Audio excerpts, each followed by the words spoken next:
মামসের কিন্তু বিভিন্ন জটিলতা আছে এবং আমাদের যখন মামস হয়, আমাদের কানের নিচে যে প্যারোটিড গ্ল্যান্ড থাকে, সেটা ফুলে যায়। একটা ভাইরাল ইনফেকশন হয়, মামস ভাইরাস দিয়ে এটা হয় এবং এটা খুব দ্রুত ছড়ায়। একজনের থেকে হাঁচি-কাশির মাধ্যমে আরেকজনে ছড়িয়ে পড়ে।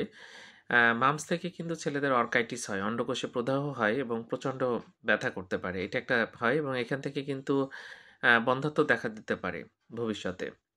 আবার মেয়েদের ক্ষেত্রেও কিন্তু উফোরাইটিস হয়। এতে তলপেটে ব্যথা, জ্বর, বমি ভাব এরকম হতে পারে। এগুলো কিন্তু মামসের জটিলতা এবং দেখা যায়। তো যাক, ভ্যাকসিনটা খুব ইম্পর্টেন্ট এবং ভ্যাকসিন নিয়ে নিলে কিন্তু এটা হওয়ার ঝুঁকি অনেকটাই কমে যায়।